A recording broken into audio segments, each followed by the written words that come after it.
兄弟们，我又带着恐怖片来了。今天继续美恐系列送葬人。三个大学生为了省去昂贵的房租，他们特意租了一个据说闹阿飘的屋子。这里看起来虽然破旧不堪，但不过好在价格比较便宜。最终三人决定入住下来。到了晚上，小美在收拾东西的时候，一旁的柜子突然打开了。等她走过去一看，却发现里边啥也没有。小美本以为是男朋友搞的鬼，可下一秒，男朋友却从一旁的厕所走了出来。不过两人并没有多想，而是前去迎接了叔叔一家。毕竟是乔迁新居，为此他们还专门开了一场派对。可能是太过无聊了，叔叔的女儿一个人到了楼上。随后他将目光看向了柜子，在打开的一瞬间，另一个柜子突然冒出一个东西。看到里边啥也没有过后，女孩再一次关上了，而对面那个黑影也慢慢退了回去。突然一个硬币的声音传了过来。等女孩走过去一看，果然桌子底下有一枚硬币。女孩本想着把硬币拿走，可转念一想，这样做不对，于是她再一次把硬币放回了桌上。没过一会儿，叔叔带着女儿离开了，而小美则是带着一个女人上了2楼。原来这个女的是一个灵媒，小美请她过来就是为了给房间做一次净化。这个时候小黑走了过来，他让小帅一块去打棒球。就在小帅准备要换衣服的时候，他突然看到桌子底下有一枚硬币，可是刚把硬币放进抽屉里，下一秒却又突然掉了出来。小帅本以为抽屉里有窟窿，但拿起来一看，他懵了，只见上面写满了4个字：别看别说。随后他又把纸撕了下来，这一次上面写着送葬人3个字。因为棒球比赛要开始了，小帅并没有多想就玩了起来。很快所有朋友都离开了，而金姐也做起了净化仪式。看到这一幕过后，小黑认为这个世界上根本没有阿飘，所谓的净化也都是假的。为了证明自己真的是灵媒，4个人决定玩一场通灵游戏。没过一会儿，金姐有了感觉，她说小黑的父母是死于车祸。听到这句话，小黑瞬间懵了，因为他和金姐刚刚认识，这件事他从来没有说过。但小帅听后还是不相信，他认为肯定是小美告诉给了金姐。为了增加游戏难度，小帅把钥匙放进了一个盆里边，随后他急忙赶了回去。这一次他让金姐猜自己藏了什么东西，金姐听后继续感受了起来，但这一次看起来特别难受。就在小帅以为他是个骗子的时候，金姐直接把钥匙的事说了出来。小帅听后还是不信，他认为刚才金姐听到了钥匙的声音。这个时候金姐突然来了一句：有东西来了，而且东西还一直重复4个字：别想别说。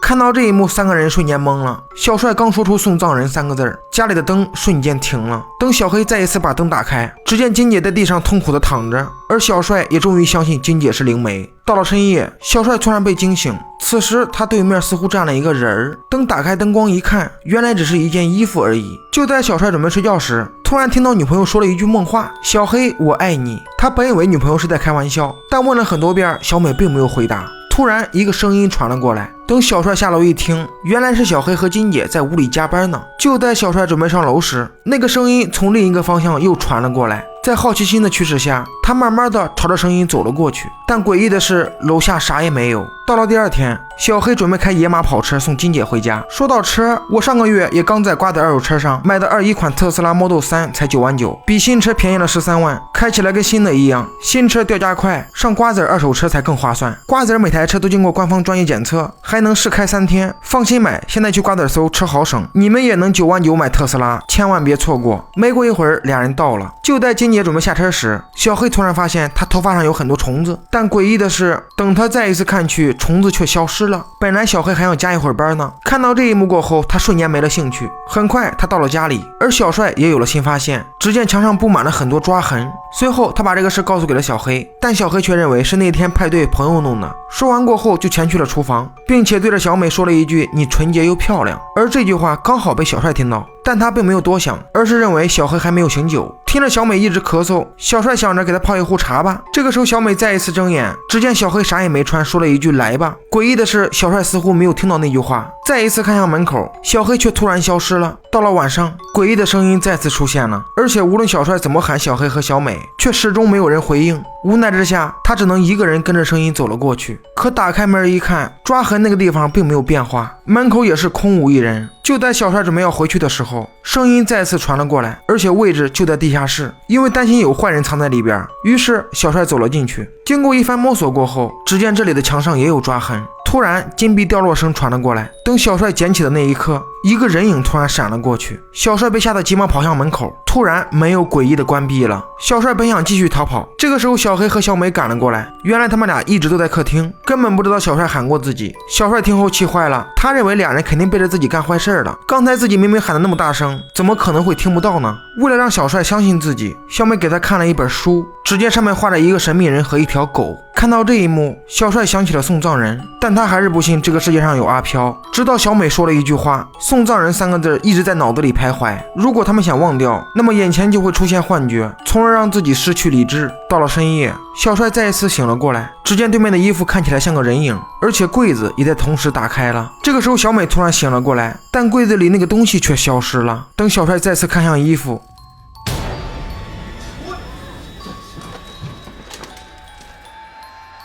经历过这个事儿过后，小帅彻底相信送葬人是存在的。到了第二天，他和小美约定2点见面，而自己则是去查一查送葬人3个字。没过一会儿，他到了档案馆，但搜索完送葬人过后，却显示根本没有相关资料。随后他又搜起了别想别说，这一次确实有一条资料，上面显示作者雷德，作废文件69号。看到这一幕过后，小帅急忙找了管理员黑妹，庆幸的是那个资料刚好没有被销毁。随后他翻看了起来，只见里边同样写满了别想别说4个字，而且里边还写了一个新闻，在1969年，一个少年把自己的家人全部杀死。当警方问他为什么要这样做，而他却说送葬人强迫我做的。听到这个事儿以后，黑妹想起了这个资料的作者雷德，当时他和少年一样似乎发疯了，嘴里一边说着别说别想，一边拿着枪追赶自己的家人。最后他二话没说就让家人去领了盒饭。就在他准备要自杀的时候，无论怎么扣动扳机根本没有反应。随后他又拿了一瓶下水道疏通剂。这个时候送葬人突然出现，看到这一幕，他先是说了一句我不会让你得逞的，然后二话没说就喝了下去。最后他自己也领了盒饭。因为并没有很多的线索，一看时间才1点40，小帅想着再看一会儿资料吧。可没过一会儿，送葬人突然出现。小帅本以为是幻觉，但再一次看去，送葬人更近了，而且每一次低头，送葬人都会更进一步。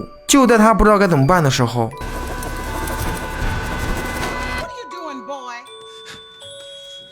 等他再次看向手机，只见已经2点37了。因为和小美说好的2点集合，小帅不得不急忙跑过去。没过一会儿，他看到了小美，但他并不是一个人，而是和小黑抱在了一起。看到这一幕过后，小帅急忙躲了起来。等他再一次看向俩人，送葬人再一次出现了。小帅也终于意识到刚才只是幻觉，无奈之下，他只能向金姐寻求帮助，让他再一次给家里做一次驱灵仪式。不久之后，俩人出发了。在车上，金姐说起了送葬人，她把这3个字给闺蜜说了一下。自此以后，她就会出现幻觉。通过包里带血的锤子来看，很显然闺蜜已经被杀了，这就说明送葬人3个字不能告诉别人，一旦扩散开来，那后果不堪设想。这个时候，金姐突然发现路边有一家人出了车祸。看到这一幕，她急忙让小帅停车，而自己则是准备过去帮忙。小帅先是看了一眼锤子，然后也急忙下车跟了过去，但在他眼里根本没有看到出车祸的一家人，很明显这又是幻觉。小帅拼命喊住金姐，可金姐根本不听，在他眼里那家人还在。这个时候火车刚好开了过来，尽管司机已经拉起手刹，但下一秒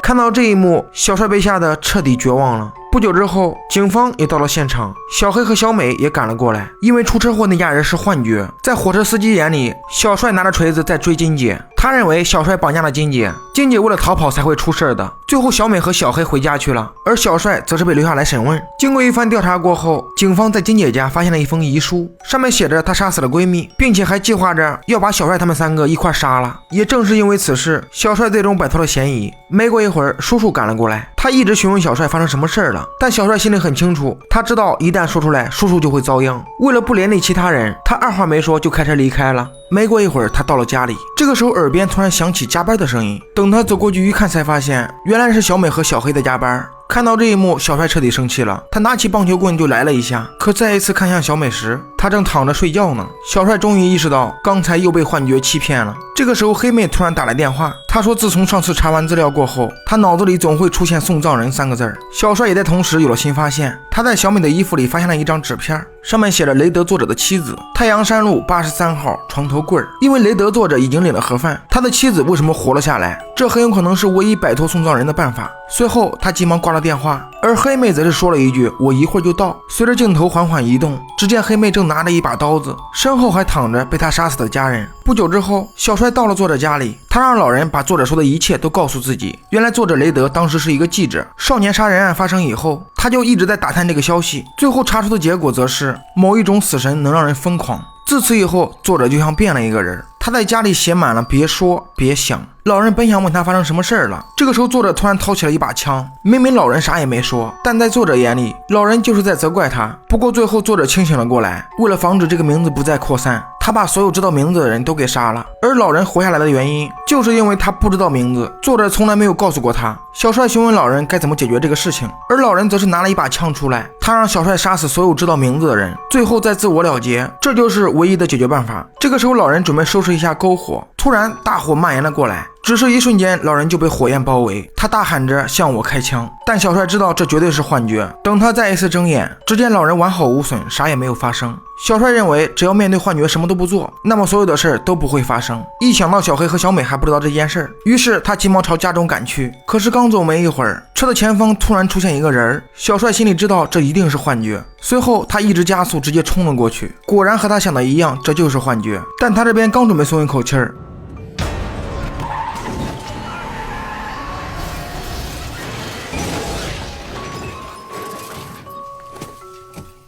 看着已经领盒饭的黑妹，小帅还是认为这只是幻觉，但他却不知道这一次并不是幻觉。此时小美和小黑也遇到了怪事，在小美眼里，刚刚进屋的小黑变成了小帅，而在小黑眼里，小美的身上全是血，根本不像活人。这个时候戏剧性的一幕来了，小黑以为小美要杀自己，小美则是搞不懂小帅看到自己为啥会跑。没过一会儿，小黑到了阁楼，他这边刚拿起剪刀，小美却突然出现在身后。这个时候小帅赶了回来，听到一阵尖叫声过后，他立马跑了上去。等他进门一看，才发现小黑正拿剪刀捅向小美。看到这一幕过后，小帅瞬间扑倒了小黑。此时的小黑似乎被控制了，他拼命想要杀死小帅，无奈之下，小帅只能扣动扳机。小黑就这样领了盒饭。可当他再一次举起小黑时，才发现刚刚被杀死的是小美，而躺在地上的则是小黑。小帅再一次被幻觉欺骗了。这个时候柜子里突然走出一条狗，他二话没说就走出了房间，而那个衣服也变成了送葬人。他把手指放在了小帅头上，随后一阵画面出现，而画面里刚好是叔叔的女儿。这个时候叔叔带着女儿赶了过来，听到敲门声以后，小帅急忙到了楼下，并且让他们赶紧离开。但叔叔听后并没有离开，他认为小帅一定有事瞒着自己，为了不让送葬人伤害叔叔，小帅只能堵住房门。这个时候送葬人也赶了下来，他二话没说对着小帅就来了一枪。看到这一幕，叔叔彻底被吓坏了，他先是帮忙报起了警，然后直接带着女儿离开了。不过故事并没有结束，小黑此时还剩下一口气儿，应该是送葬人故意留的，目的就是为了传播送葬人3个字。当警察问他到底是怎么回事时，小黑说了3个字：送葬人。